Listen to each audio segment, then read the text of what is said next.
तिब्बत की सीमा के पास महान हिमालय की ऊंची चोटियों में छिपी है एक बेहद रहस्यमय झील रूपकुंड, जो अपने किनारे पर पाए जाने वाले 500 से ज्यादा मानव कंकालों के लिए प्रसिद्ध है। ये जगह पूरी तरह से निर्जन है और हिमालय की 5000 मीटर से भी ज्यादा ऊंचाई पर मौजूद है। साल भर ये झील ठंड से जमी रहती है, पर सबसे गर्म महीने में आकर इसकी बर्फ पिघलती है, जिसके बाद इस झील की तली में मानव कंकाल दिखने शुरू हो जाते हैं, जिन्हें झील के आसपास इधर उधर बिखरे हुए देखा जा सकता है। अनुमान है कि रूपकुंड झील के अंदर और आसपास बिखरे ये मानव कंकाल संख्या में 500 से ज्यादा हैं।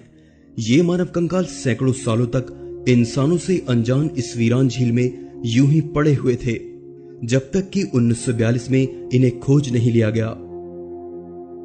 कहा जाता है कि वन निगम के अधिकारी अपनी टीम के साथ यहां एक दुर्लभ फूल की खोज में आए थे।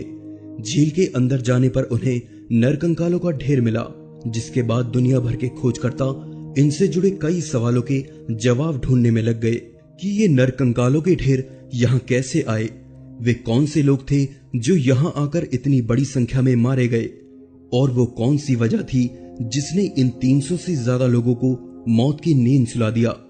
सामूहिक तौर पर मारे गए ये लोग आखिर यहां क्या करने आए थे।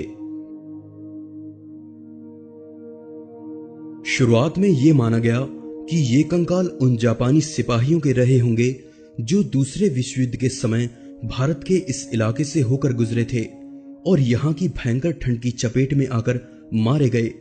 पर आगे की शोध से पता चला कि ये हड्डियां दूसरे विश्व युद्ध के समय से कहीं ज्यादा पुरानी थीं। शोधकर्ताओं को आगे की गई खोज से कई और नई चीजें इन कंकालों के पास से मिली, जिनमें प्राचीन लकड़ी और लोहे की बनी वस्तुएं, हथियार, गहने और चमड़े से बने जूते शामिल थे। पर सबसे हैरान कर देने वाली जो चीज इन कंकालों के पास से मिली वो थे इनके नाखूनों और मांस के अवशेष। जी हां, खोजकर्ताओं को इन कंकालों से काफी छोटी मात्रा में बालों, नाखूनों और इंसानी मांस के कुछ अवशेष मिले, जिनसे सभी ने अनुमान लगाया कि ये कंकाल कुछ ही दशक पुराने रहे होंगे, क्योंकि ज्यादा पुराने होने पर मांस और नाखूनों जैसे अवशेष कब के गायब हो चुके होते। पर यहीं पर आकर एक चौंका देने वाली बात सामने आई।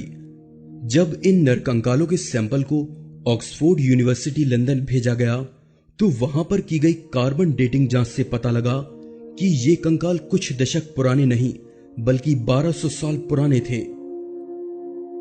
अब इनका इतनी बड़ी संख्या में पाया जाना ही हैरानी की बात नहीं थी, बल्कि एक लंबे समय तक ये मानव कंकाल, साथ ही इनमें बचे बाल, नाखून और मांस के टुकड़े इतने सालों तक कैसे इस कठोर वातावरण में बचे रह गए, ये भी एक बड़ा सवाल था, क्योंकि इतने सूखे और ठंडे मौसम में इनका इतने लंबे समय तक सुरक्षित रहना भी एक आश्चर्य की बात थी। इन कंकालों के पास से इनके रहने लायक घरों या फिर किसी तरह के उपनिवेश के कोई सबूत नहीं मिले, जिससे पता चला कि ये लोग किसी लंबे सफर के लिए निकले थे और यहां से गुजरते वक्त मारे गए। पर कौन सी घटना इतनी विनाशकारी साबित हुई जिसने इन 300 से ज्यादा लोगों को एक साथ मौत के घाट उतार दिया? यहां की किंवदंतियों के हिसाब से ये कंकाल प्राचीन समय में तीर्थ यात्रा पर निकले कन्नौज के राजा रानी और उनके नौकरों के समूह के हैं, जो कभी यहां से होकर गुजरे थे। लेकिन अचानक से आई एक ओलों की आंधी ने इस पूरे समूह की जान ले ली। हिमालय के इस खुले इलाके में किसी तरह का कोई आश्रय न मिल पाने की वजह से वे सभी लोग ओलों की चोट से मारे गए। खोजकर्ताओं ने बताया कि वे ओले आकार में एक गेंद के जितने बड़े रहे होंगे। 2013 में आगे हुई एक शोध में वैज्ञानिकों ने पता लगाया कि इन लोगों की मौत इनके सर, गर्दन और कंधों पर किसी नुकीले हथियार की चोट लगने से हुई थी।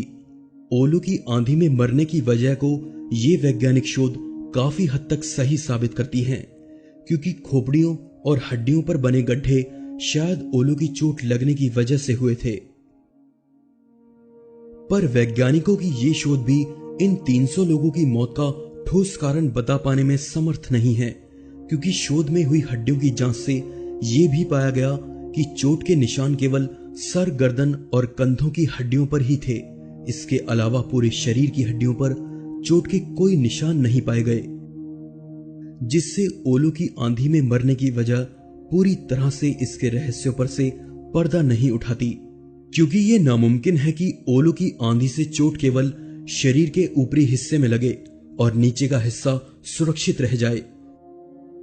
उन लोगों ने ओलो से अपने सरों को बचाने के लिए अपने हाथों और बाहों का इस्तेमाल किया होगा, लेकिन बाहों की हड्डियों में चोट के किसी तरह के कोई निशान नहीं मिलते।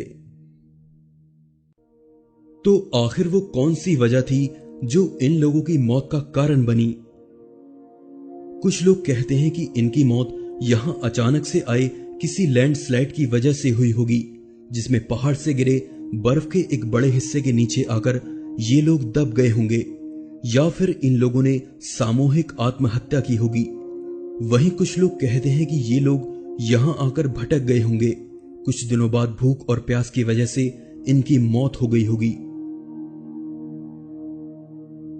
लोगों द्वारा कई अलग अलग तर्क दिए जाते रहे, पर सच तो यह है कि इनकी मौत के पीछे की सही वजह कोई नहीं जानता। साथ ही ऐसे कई सवाल इस रहस्यमय झील से जुड़े हैं जिनका जवाब किसी के पास नहीं है। इतनी बड़ी संख्या में इन लोगों की मौत आखिर कैसे हुई? 1200 सालों तक इंसानी मांस और नाखूनों के अवशेष आखिर कैसे बचे रह गए? क्यों इन नरकंकालों के केवल ऊपरी हिस्सों पर ही चोट के निशान मिलते हैं? ये सभी लोग यहां से गुजरते हुए आखिर कहां जा रहे थे? ये कुछ ऐसे सवाल हैं जिनका जवाब कोई नहीं जानता।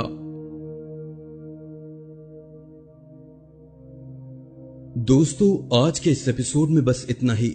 हमारे दूसरे चैनल के इस वीडियो को देखना ना भूलें, जिसमें आपको मौत से जुड़े अजीब तथ्यों के बारे में बताया गया है। वीडियो अच्छा लगा तो जरूर से लाइक कीजिए और चैनल को सब्सक्राइब जरूर कीजिए, ताकि आने वाली वीडियोस आप लोग मिस ना करें। मैं हूं आपका दोस्त विशाल, फिर से मिलेंगे एक नए एपिसोड में। तब तक के लिए नमस्कार।